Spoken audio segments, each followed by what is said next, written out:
It's 2 o'clock. Good afternoon. Sorry, got a bit excited then. Yelling and screaming. Anyway, so I've got some notes here. I went to get my visa today. It's due on the 16th of June, so I'm 10 days early. I didn't know whether they would issue me one, but I did get it. So I'm only extending for 2 months because I'm told it's the maximum you can extend now, whereas before you could extend for 6 months. But I did that twice in previous years, since I've been here 7 years, and I had to extend twice for 6 months because we had the business in Makarti. I inquired about the 6-month extension because I saw another channel that the guy claimed during COVID he got the 6-month, he was issued a 6-month visa, but I could never get it, and my 2.5 years being stuck here, I always had to go 2 months at a time. So, but when I asked the lady today at the evaluation window, she said a few years ago they were issuing them, but now they're strictly enforcing them to foreigners who are married to Filipinos. Anyway, so that was her story. But the guy in Legazpi, when I went there, he told me that the only way I could get a 6-month visa if I lived on one of the islands in the Versailles, because it's a big journey to come back over every 2 months. They're giving foreigners in any of the Versailles islands down south, they're getting them a 6-month visa. So I ended up leaving this morning about 6 o'clock, and I arrived at the JP Rizal extension office in Makarti around about 7:20. I walked there, and it's about just under 5k, I think. Most of it's downhill. It's pretty good. I like walking anyway, and it was pretty cool this morning. When I got there, the door was still closed, so I just assumed that I was there too early. But 7:30 came around. Normally the door's open, you can go upstairs because there are other offices that are in the building, like a dentist and stuff like that. But still was closed, so I sat down and put on my fancy shoes because I like to wear my slippers when I'm walking, or thongs. We call them thongs in Australia. And while I was waiting, I just googled the Bureau of Immigration, and it came up permanently closed. So they didn't put any sign on the window, but their new address. Last time I went to, the first time I went to Immigration back in 2015, I went to Bonnie Avenue, and the second time I went back there, they closed, but at least they had some notification on the window telling me they'd moved to JP Rizal. So anyway, so that explains why they weren't open anyway. So what happened was, I was thinking, well, I'm not going to go to Makarti, so I thought I'll just go to Legazpi tomorrow, or when we're down Sorsogon Way, because we're going down that way to visit Carolyn's family. And also I need to pick up my ACR card there, which I paid for that back in, when did I pay for that? March. Back in March. Yeah. But I still haven't picked it up. I made a bit of a blue. I should have asked them to send it to Manila. But I didn't realise I was spending so much time here. Because we were thinking about buying the land there, and that didn't come in, and then I came back home to Manila and then went back to Australia, and here we are. It's June already, and I still haven't got my ACR card. So because I didn't have my ACR card with me today, they charged me 600 pesos, just a bit under $20 to reissue it. Anyway, you can't say nothing. Anyway, I was just about to go home, and this guy came up to me and asked me if I was waiting for immigration, and he told me the new address. And well, it wasn't the exact address, he just said Ayala Circuit, level 5. And it was, when I googled Ayala Circuit, it was about 11 minutes walk, so I've actually found it thanks to a couple of helpful security guards in that area, and apparently they open at 7 a.m, which is pretty early for a government department, but that's the Philippines, isn't it? I thought about 8 p.m. is the normal, but now they're open at 7 p.m. So anyway, the transaction was pretty easy. It was a real breeze it was, and when I got there, I went up to the fifth floor. I was informed by the guard outside, what my purpose of my visit was, and I told him that I wanted to renew the visa.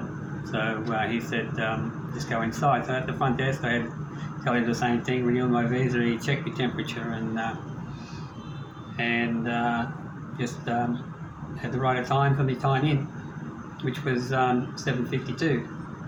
So I went to window 1 and got evaluated, and the girl, she's the same girl who's been there for the last 7 years, and she knows me by name by now, and she's very helpful, and I got to talk to her just regarding a few different things, and I was wondering why on one visa extension I was charged,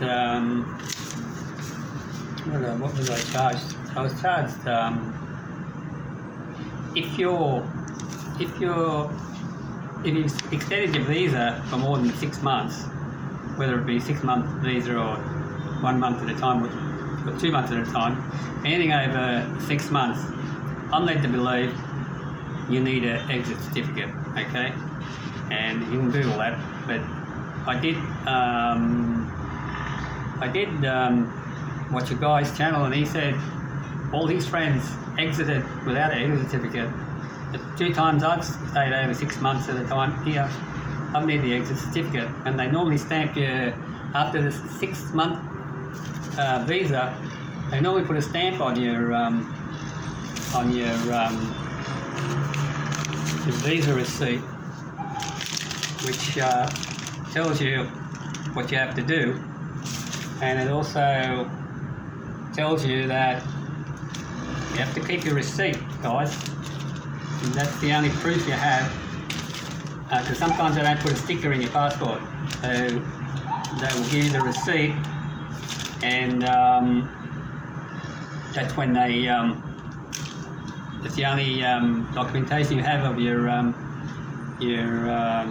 visa extension. So I noticed a lot of irregularities in the legal search fee. So depending on what they have to do and what you're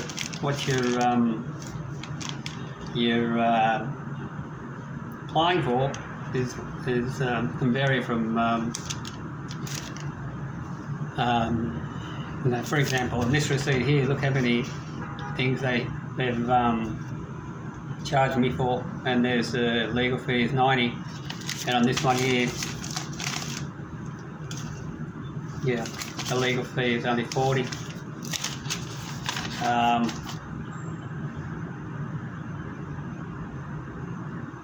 So this year,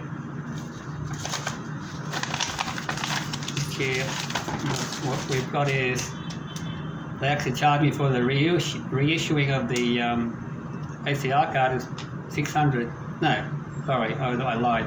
250 pesos. Head tax 250 pesos. Visa waiver 500. Immigration clearance certificate 700. Visa waiver application fee 1,000.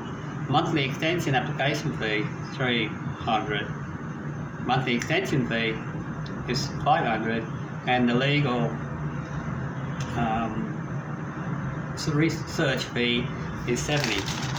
And on top of that, you have to pay the express lane, depending on what your documents you want. Like for example, if you just want all those, normally it's 1,000 for the express lane. There's also 500 fee for the express lane clarification fee, whatever that is. Yeah.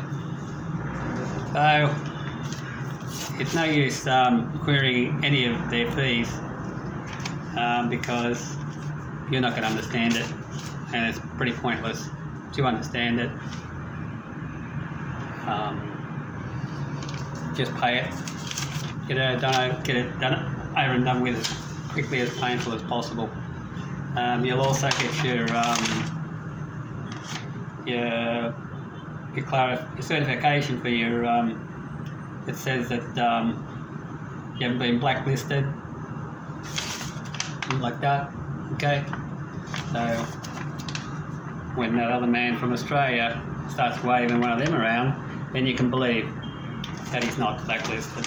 Until he waves one of these around like that, you can believe he's not blacklisted. So get on your horse, Mr. Casino. Alright, so that's it. So I got out of there within about 15 to 20 minutes. I was out of there. So just be aware that if your visa is going to expire and you're going to fly out of the country for some reason or another, and it's got make sure you make your flight. So for example, if your visa extension or your visa at all expires on the 20th of January, I've made a mistake too, and a few other people I know have made a mistake. They've booked their flight going out to say Bali or to Hong Kong or to Taiwan 2 days after their visa expires. So you have to go and renew your visa before you fly out, otherwise you've overstayed. So just bear in mind, if your visa is due on June 30th, make sure you book your flight out a couple of days before. Otherwise you're going to have to renew your visa for a month, and once you fly out, you have to start all over again. But you're going to get a free month when you come back anyway. So I suppose it works out the same, unless you make a mistake of one other guy that was a video that I watched. He extended for 2 months, thinking he was going to save money, and then when he came back, they told him he's just back on the 29 days again. So that's pretty much it. Your express lane fee is going to vary too by how many. If you got your ACI card going on the same visa extension, your express lane fee will be higher, because they're doing the express lane. You're going to have your ACI card express lane too. Everything that's on there is going to be express lane, and it's going to be charged. Like on one express lane, I got charged 4,000 pesos. I can't remember which one that was, but it had a lot of things on it. So after 6 months, they actually charge you again. If you're staying over 6 months, they're going to charge you again for a temporary resident visa application. Right? Anyway, like I said, don't argue with them. Just pay the money, get in and get out. After all, it's not really a lot of money. If you enjoy staying here, then what's the point of creating problems for yourself? I'll just see if I can find where they actually charge me. Oh, here it is, 2,000 pesos. And 2,000 pesos for an express lane fee, and 500 for the express lane certification. Now that was back in 2020 in June. All I got there was certification of registration for temporary visa. That was 1,400 pesos. Monthly extension fee, certificates fee, and legal fee. So that was an extra 1,000 in express lane fees. Anyway, alright guys, thanks for watching, and don't forget, JP Rizal Makarti extension branch is closed. Ayala Circuit, 5th floor in the mall. That's the new address. Okay, thank you. Thanks for watching. Bye.